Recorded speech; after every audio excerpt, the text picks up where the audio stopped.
series are going to Sundance now as indies. So indie film and indie series they're indistinguishable now. And you can sell a series to a Netflix or an Amazon after you take it to Sundance or a film fest or wherever, or just put it on YouTube. This is Truly Independent, a show that demystifies the indie film journey by documenting the process of releasing independent films in theaters. Each week, Garrett Batty and I, Darren Smith, will update you on our journey, bringing guests to share their insights into the process and answer your questions. Hello. Welcome, Darren. How are you? Welcome to another episode of Truly Independent. I'm good, man. And our show got a little more handsome today, it looks like. Oh, well, we haven't. Is this before we've introduced the guest or after? Before. Oh, okay.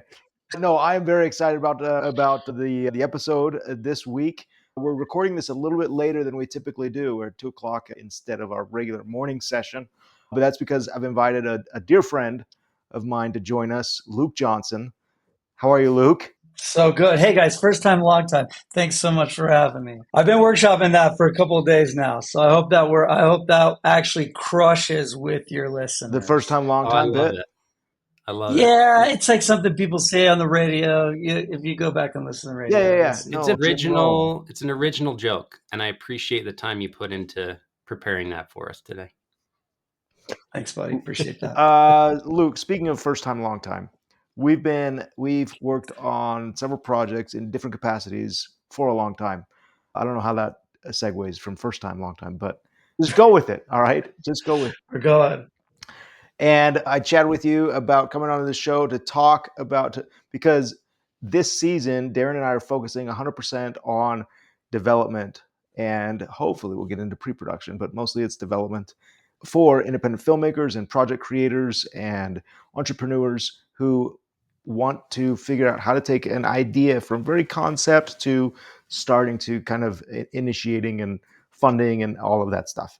And you, I'm not exaggerating when I say you are, I think, one of the best at like developing concepts that I've ever worked with. And so, thank you, Garrett. Anyway, that's so sweet of you. Anyway, so thank you for being here. Can you tell us just real quick, just give us an intro about who you are and how come you're so good at what you do?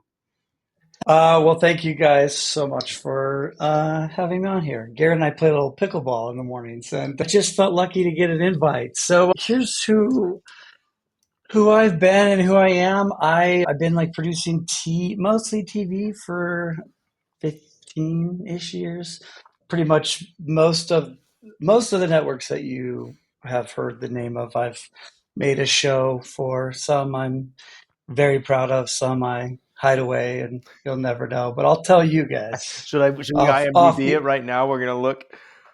They're not there. Some of them are not there. Oh, you do. But yeah, so I produced on the freelance side for a lot of years, doing TV, directing and producing and doing some writing. And then done a couple movies, and then one day a big network streamer was like, "Hey, come work for us." And I was like, "Okay, that sounds fun." And so I've been at BYUtv as an executive producer and network exec over here for the last 5 years. It's been fun. It's been really great. And it's amazing. I mean, and you say BYUtv, and I think so a lot of our listeners would be familiar with that, but many wouldn't be. And it's I think it's a lot bigger than those letters make it out to be.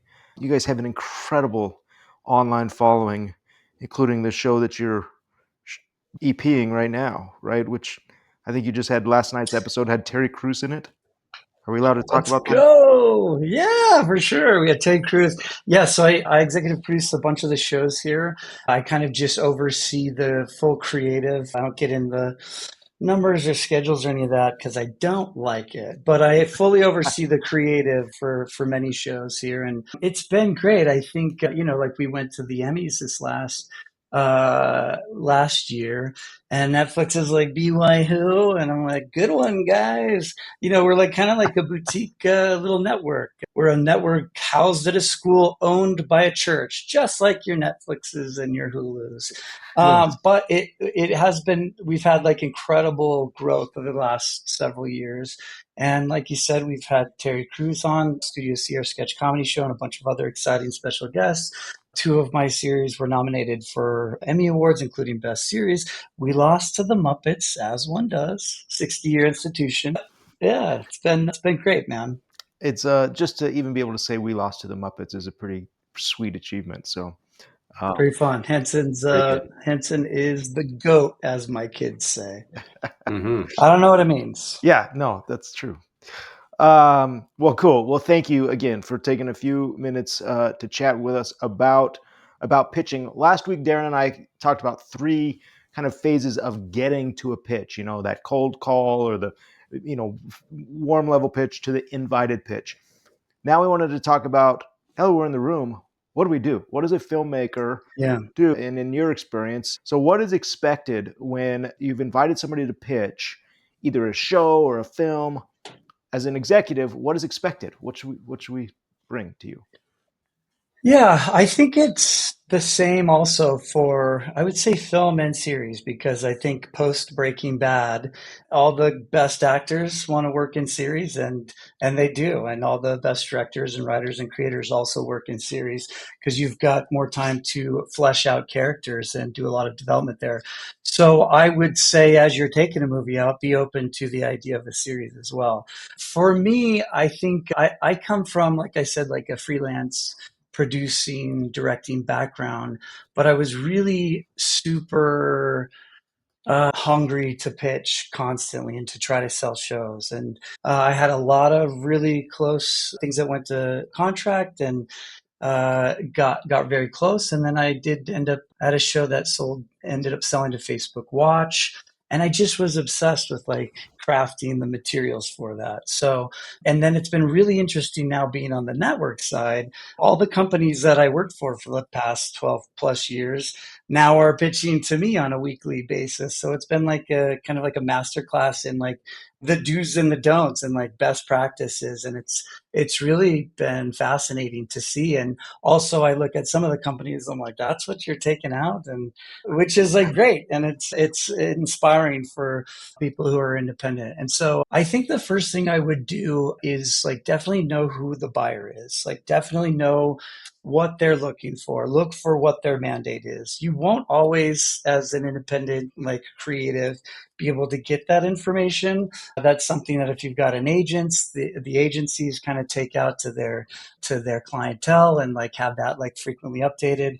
But it's a little harder to find. But once you are able, it sounds like you've already talked about how to get your foot in the door. Once you do get your foot in the door, I think the first thing is to really know what they're looking for, and come with something exciting is the best thing you can do. Okay, so that information as far as what they're looking for, we should have that before going into the room, If if possible. possible. Yeah. Yeah, it's interesting. Like I've had a lot of people show up because we are a very like boutique kind of niche network, and we are BYUtv. We're not gonna we don't have the same purse that Netflix has, and we're not going to greenlight every project that comes across our desk. So we've got to be really excited about it.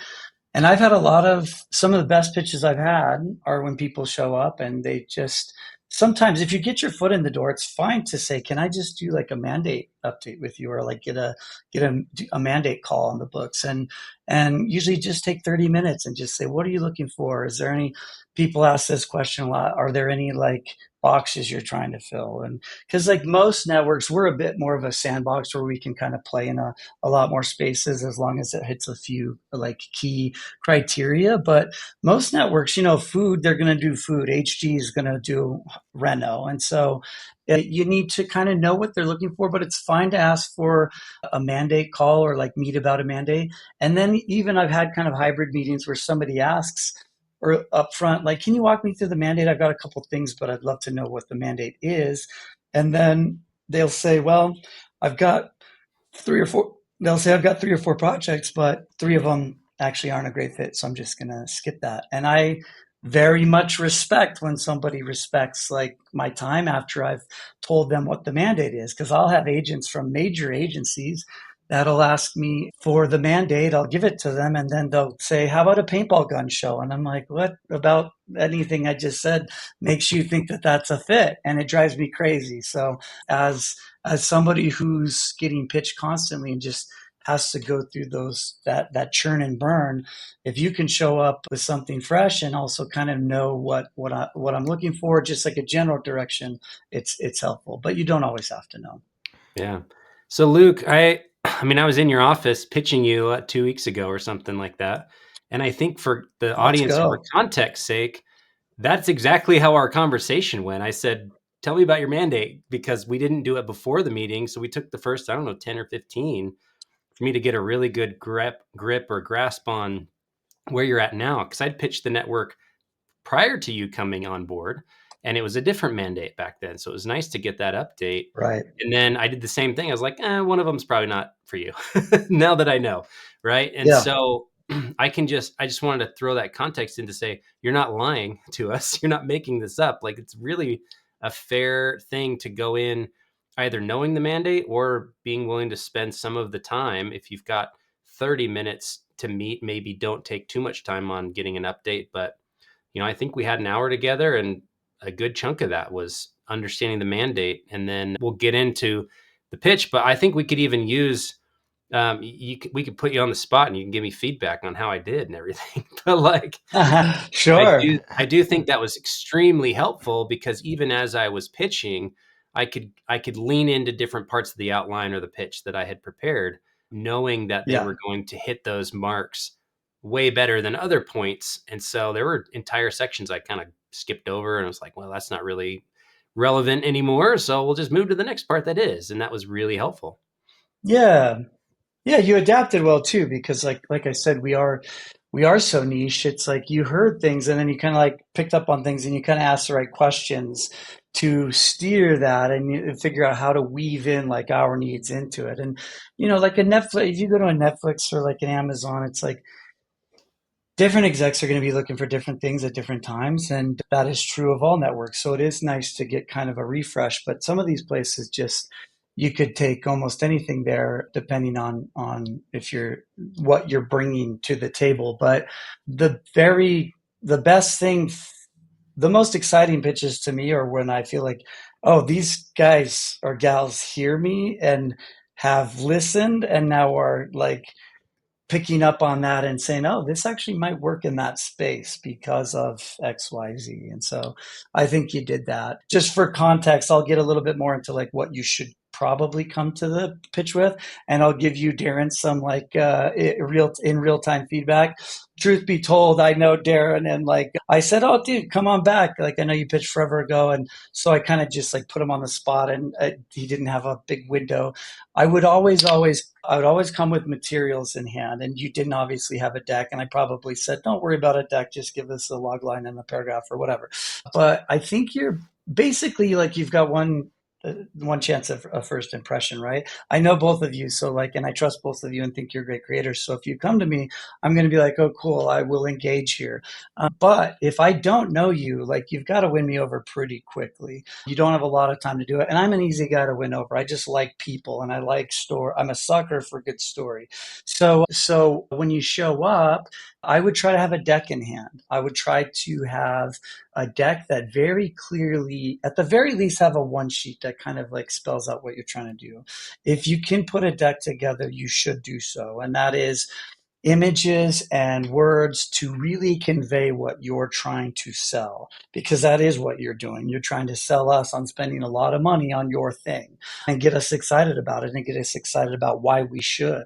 And so the game has changed quite a bit. I used to pay editors a lot of money to make a Franken sizzle or even like an original sizzle. And I used to pay designers a lot of money to make decks for me. And it was obnoxious because I spent a lot of money as like an independent contractor. I don't have a production company development funds. And so the game has changed though. Now, You can get on AI and kick out a bunch of rad AI imagery. You can get on a place like Shot Deck and grab a bunch of film or TV stills, and then just like get on Canva or whatever software you want to use, and put a rad deck together. And in that deck, so that's where the feedback comes. Darren didn't have a deck, but I knew he wouldn't have a deck when he showed up. So do come with that in hand. And we have a Yeah. shorthand. I can take that further down the road on steps if I like the concept. Yeah, go ahead, Garrett. What is in that deck then? Are you Yeah. looking for budgets and cast and scripts, or what do you need? I wouldn't. I know like you guys are both indie filmmakers, and so like the indie film game is another thing. So when you're going to investors, you want them to know like how much money they have to spend, and you want them to know like what do these comps look like of like how do you make your money back. That's less important for us because we just want to get excited about storytelling first. If we love it, we're gonna make it. We're gonna find the right partners or spend the money ourselves to do it. So if we love it, that's all that needs to happen when you're going to like a network or a streamer. They don't expect you to have done, like had a line producer or UPM like do a full budget already and be like, here's where every penny is going to be spent, because like a network or a streamer is going to have a lot of feedback on what they want that thing to be. You're going to bring an idea and then I'm going to say, cool, here's how we make this right for us, or here's how we make this to my liking and sensibilities and storytelling. So that budget you come with may be totally different. So you'd be wasting your time. I would put in the deck, you have one job with the deck, and that's to get me excited about the project. And so you want to come with a deck that's like full of imagery and and the words that are going to help me to do that. I would always start with a title page, and I would have like tonally the images feel like what you're going for, kind of the feel and the tone. I would have that on a title page with some image in your title. I'd have a log line and probably a summary or like a kind of a brief description of what the series is or the film is. And then you want to kind of get into the weeds a little bit. Who are the characters and why am I going to care about them? What are their arcs and story arcs, and why am I going to, and what is the overall like arc of the story you're trying to tell? Get me excited about that, and I'm going to be just all over your deck. And so I would spend probably a page to 2 pages getting a title, a log line, maybe three, and then like a summary page. And then I'd spend maybe 10-ish pages helping me understand the world. What's the big picture? Who are the characters? Break them out for me. I wouldn't necessarily do a page per character. Sometimes there are minor characters that you can squeeze together.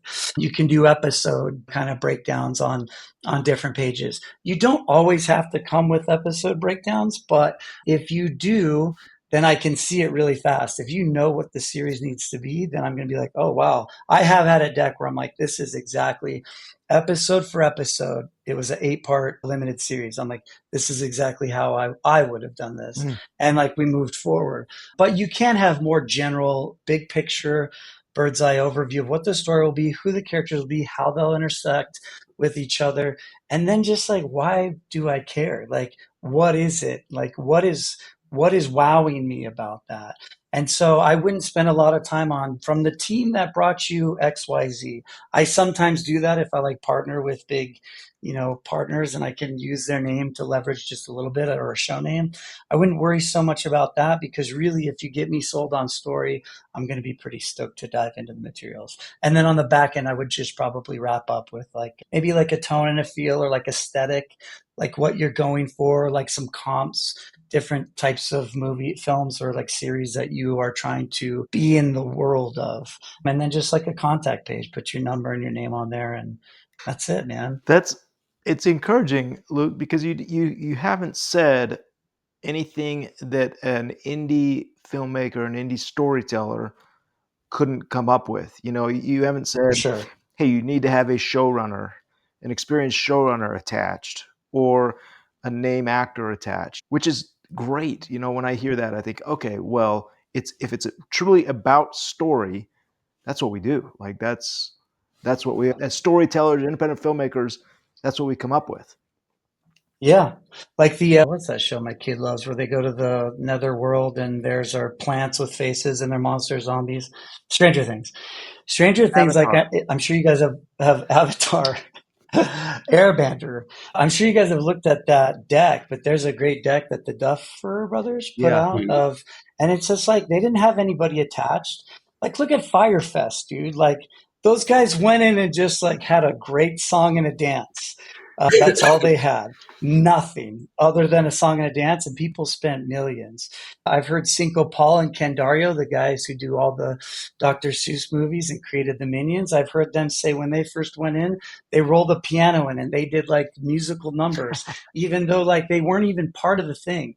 If you can entertain me in the pitch and get me really like, oh, like I'm loving this, like that's a fast way to get me sold on something and try to get me to start spending some money on things. Yeah.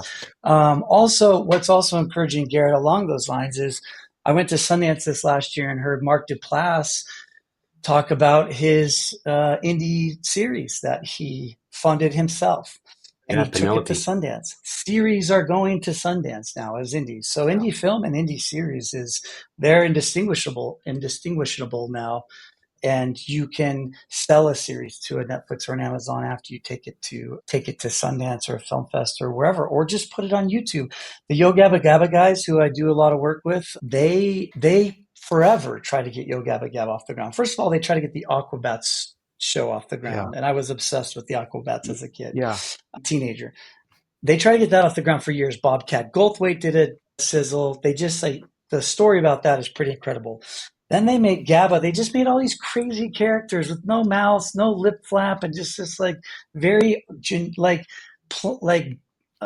not overly stimulating set, but like very artistic because like they have a brother who's like a great artist who like could draw this stuff and create all these characters. And Christian, the creator, is like a wizard and his partner. And so those guys made a sizzle.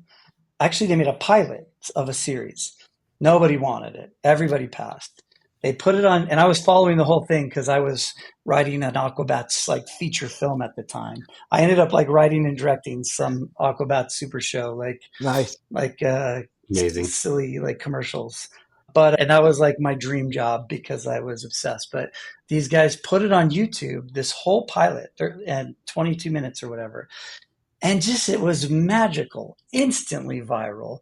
And pretty soon, I'm like slinging cell phones in the Glendale Galleria in LA when I'm trying to write screenplays at night. Yeah. And I'm looking at this thing every day and reading the comments. And in 2 days, this thing was off YouTube. And I'm like, what happened? Nickelodeon saw that it picked back up and they had already gone through. And they're like, actually, we do want that thing that everybody loves, that we didn't see the vision on. And so like there really are unlimited avenues, I think, in film and in series to like get your stuff out there and be seen, even if you can't get your foot in the door at a network stream. So that brings up a question though of like the order of operations or how you prefer things to work. Because if I'm going to put a whole pitch deck together, do you want that ahead of time, or am I coming into the room and walking you through slide by slide on not a projector, but on a TV screen, or do you have a little booklet that you're going through one by one? And for me, the way I like pitching is very kind of fluid. And so the idea of here's a pitch deck that I'm going to go through page by page together feels arduous, feels like maybe that's not the right approach. But how does someone coming into a pitch meeting do that? Are they setting aside 5 minutes to go with an overview and then you dive into it together? Does it change every time? Like, what's kind of the best way for us to think about utilizing that deck in the pitch?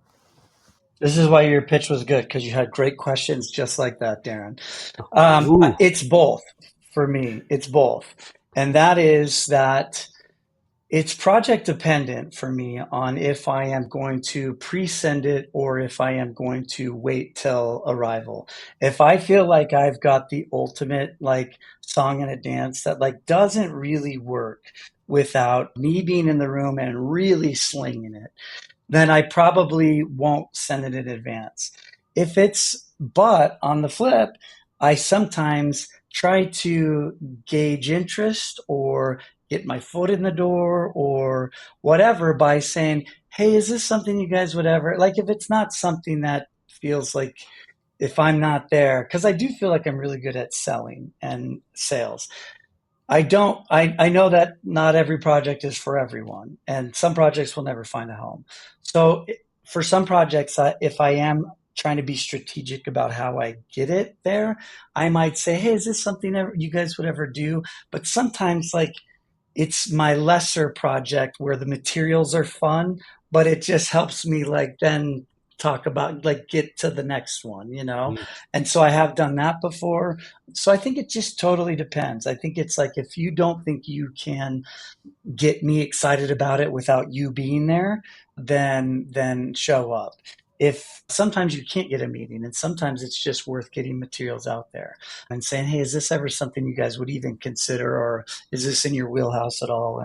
And so I think I would just feel it out project dependent. nice.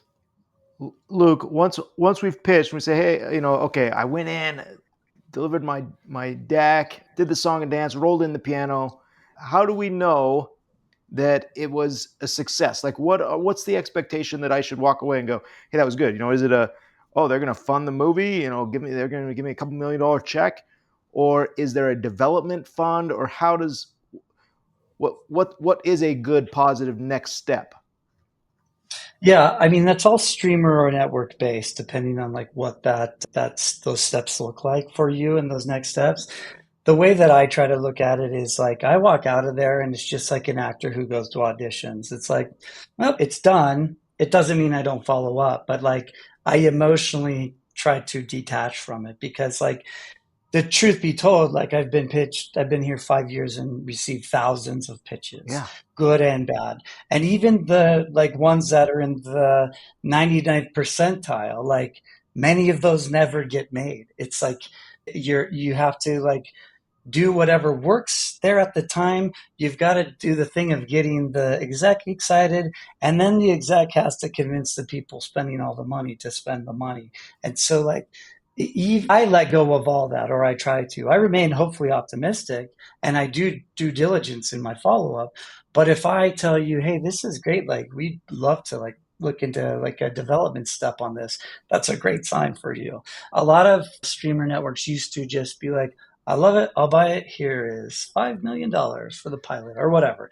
And that's not really as much the case anymore.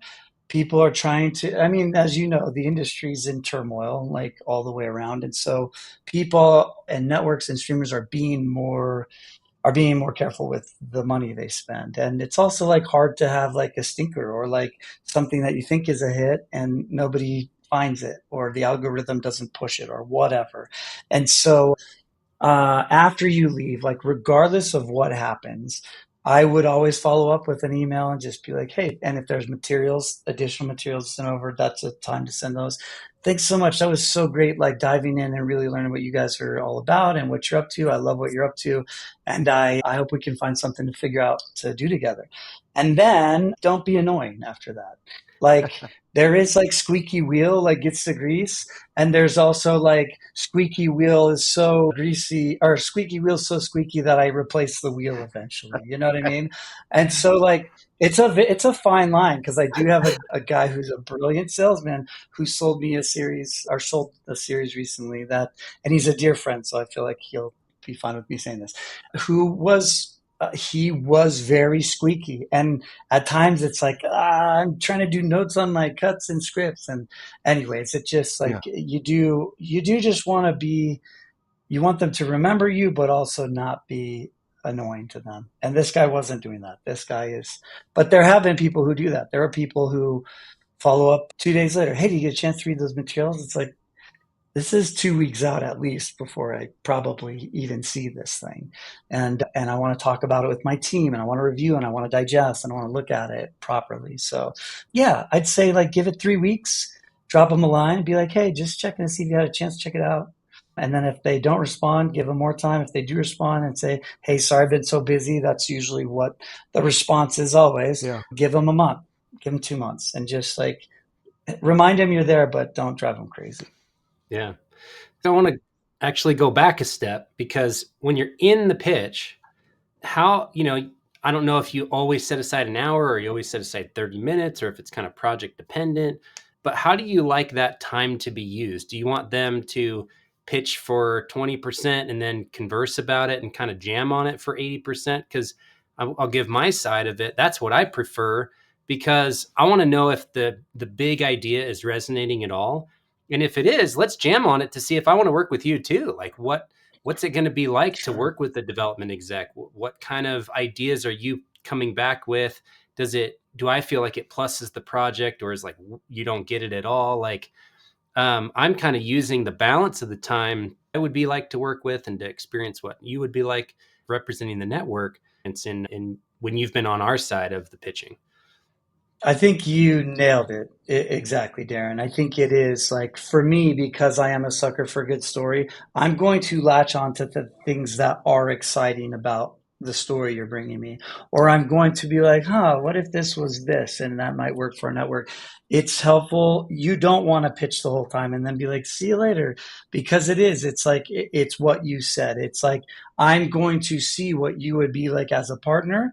You're going to see if I'm going to be an exec that you hate, and it's possible. But I'm going to see like how you take notes, because most of my job is giving notes on your creative and sculpting that creative from top level to make it the needs of what we need here or anywhere. That's wherever you go. And so that is an important time for me to have that time to chat, to throw ideas your way or say what if, and then see how you react. And then I'm like, oh, okay, this guy not only can take a note, but he also can plus a note. Like, he can take something that I said and then make a pivot that I might not have thought of. And that's exciting to me when I see that somebody catches it and it registers, and it's like, oh, but also, and then we get excited together. That's the very best meeting you can be in a pitch, is like, we're like, it feels like I'm there creating it with you in the moment. And if you can trick me into doing that, then you win, because that I'm going to be like, yes. And then, yeah. Oh, and then this, and then you just sit back and be like, yeah, here we go. This is great. So, and there have been very few pitches that have done that, and it's rare. And if you find the right thing and the right exec and get them excited and do all the steps, then you might just like mix some magic together. That's awesome to hear.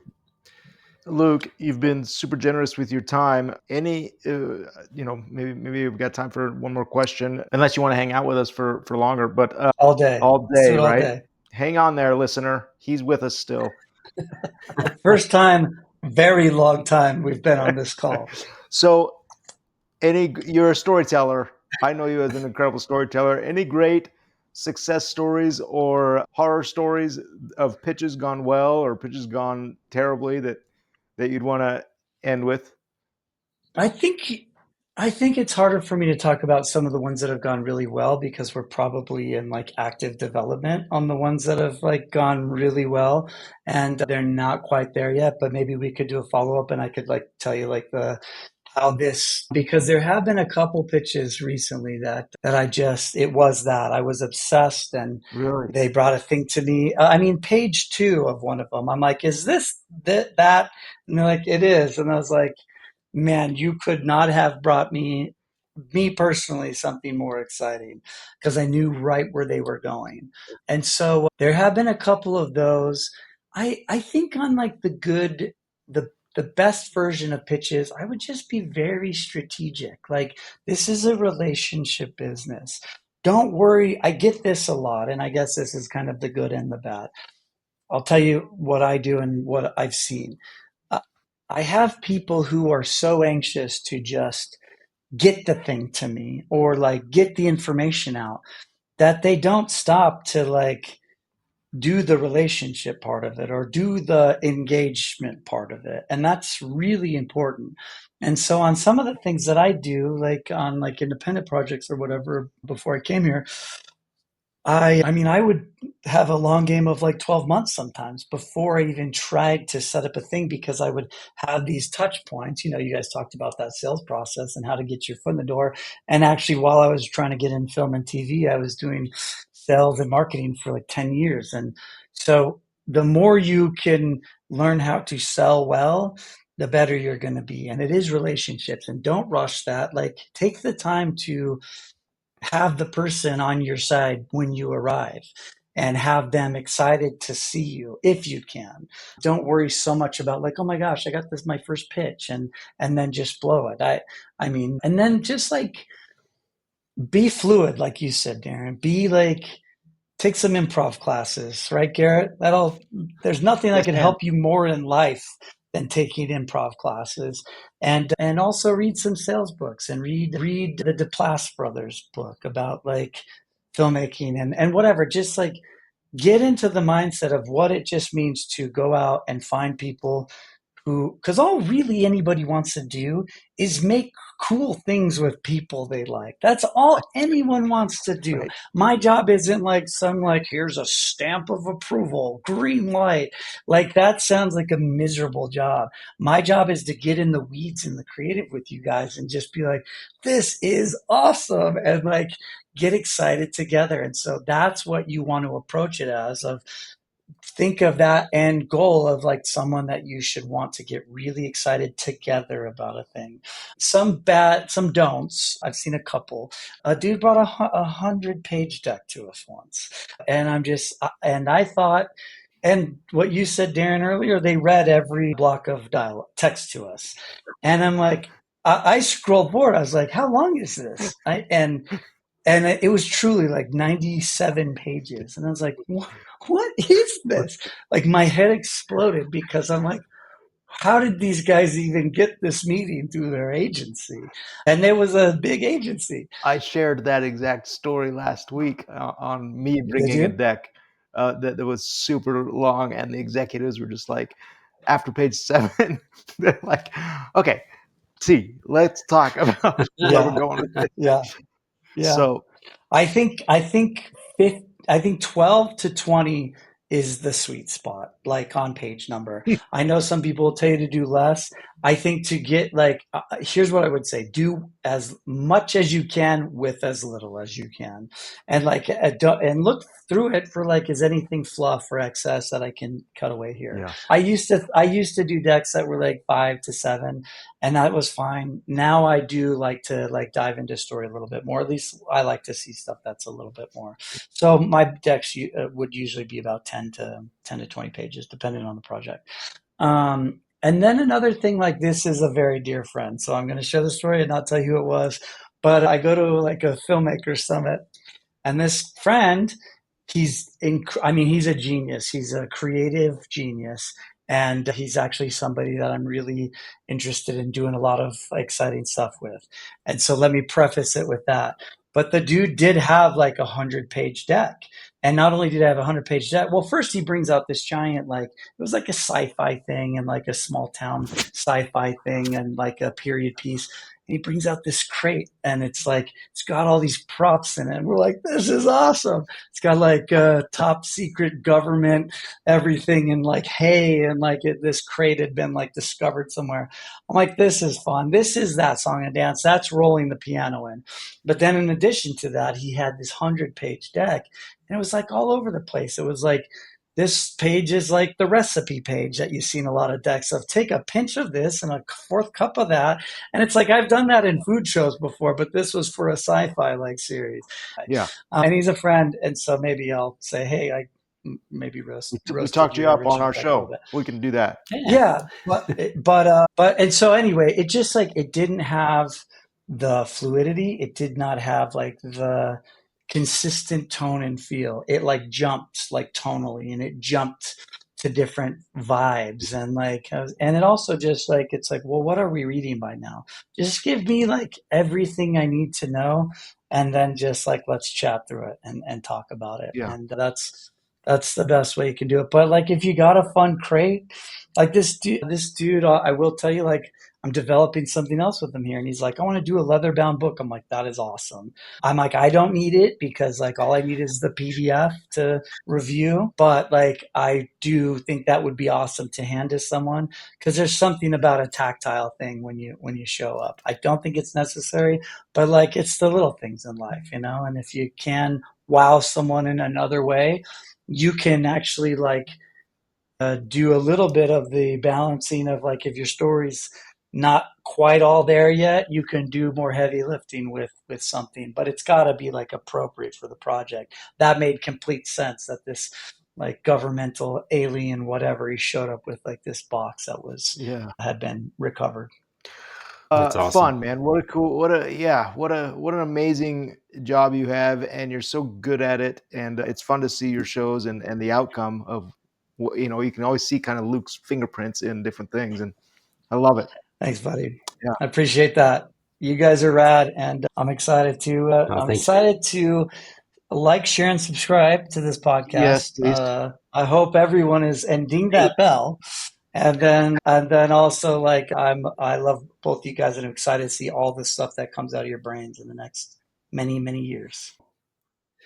Oh man, I love that dude. Luke is a newer friend. I've known him for a long, long time, but we just recently bonded over tacos and nachos, and then he invited me to come in and pitch, and it was a really cool convo. And I mean, you guys are besties, so it was a great way to We've get him been on the show.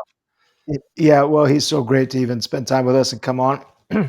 He and I worked on a series a couple of years ago and just bonded and thought, man, this guy's so fun to work with. And so, yeah, it's been fun to now connect with him. And we get together weekly to chat or play pickleball or whatever it is. He came into BYUtv right after I'd left Relative Race. I was working on a TV show for them for 4 seasons, and he came in like the year after that. So I never overlapped with him or got to work with him, but after pitching, I was like, man, this would be a fun dude to jam on a show with and get notes from and to be in meetings with. And so I have not yet followed up as per his advice. I figured I'd get past the holiday this week and reach out to him next week. But it was nice to hear Yeah. that, he enjoyed the pitch as well. It was a fun meeting that we took a few weeks ago. It was interesting to hear how long the deck should be. I was in kind of that 5 to 7 page range, but he's saying no, make it 12 to 15.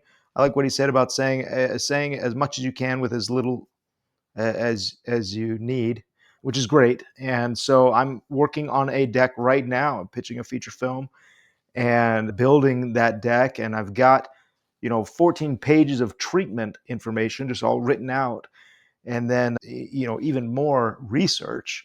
And so now it's a matter of saying, what should I put into the deck and just focus on story. I don't have to cast Ethan Hawke as our lead to start pitching. Say, no, Yeah. let's just get the deck put together, tell the story, and that's enough. If that should be enough to sell it. That's encouraging. It is encouraging. I think it's an interesting thing for me to think through because you need less going in. You don't need a budget. You don't need attachments. You don't need all this packaging that you would need in like indie film.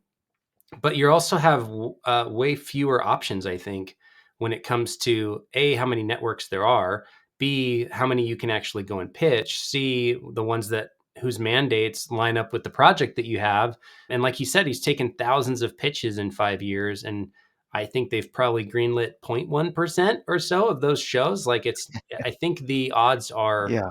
maybe worse for pitching TV shows. But if you get it, I mean, that's a great gig. At very least, you're going to have a season pickup, I think, in most places. Most places aren't going to just string you along episode by episode. They'll order a season or the front 9 or the back 9 like they used to do. But yeah, I'm intrigued to see how this goes. I've never had a pitch that got into development with a TV show or anything like that. So we'll definitely talk about it if it gets there. But yeah, I think for the people listening, we all have ideas that could go anywhere, right? We have ideas for for streaming, for network, for movies, for everything, because that's who we are. So where's the best place to put your time and energy? Yeah. It's an interesting statistic, Darren, that you bring up. If he's receiving pitches every week and that network has a couple of executives there that are also sitting in different pitch meetings and hearing these shows and series, and you figure, hey, maybe once a season, every season they announce 1 or 2 more shows. Is that 4 shows a year that are new? You're right. The odds are terrible. And you have to think as an indie, why do that? Why go to the effort then and pitch? If I can make a film and pitch investors directly, I can make my series or my film. And so, yeah, I guess you balance. It might be, I think as artists, we get so hopeful, like, oh, that's amazing. I just got a pitch, or as an actor, I get an audition. And you just go, are you kidding? Like, I have to wait for somebody else to give me permission to make my show. That being said, when I do go in and pitch, I'm in the room, and whether they make my show or, this happens enough that I keep pitching, that they call back and say, hey, I don't know, thanks for pitching. Here's this other thing that we'd like. Would you mind developing this, or come direct an episode of this, or whatever it is? So to be in the room and to be kind of present and front of mind is worth it, where you might not get the part you're auditioning for, but you do want that callback. Yeah. It's very similar to, an actor who becomes friends with the director, not in any sort of manipulative or opportunistic way, but like, when we were casting Faith of Angels, we went down the list of our friends first. Like, who would be good for this role? Oh, we had 2 or 3 that instantly popped up. They didn't have to audition. We called them and said, hey, what are you doing in September? Like, I think it's very similar to like Luke. Luke knows us. He came to our premieres, at least the Carpenter. I don't know if he was at Faith of Angels premiere, but like, this is a guy that we were seeing around town. I ran into him at lunch one day when I was out on a date with my wife. He's like, dude, come pitch me. I was like, okay. And then a week later, I'm in his office going, what is this meeting? Like, why am I pitching you?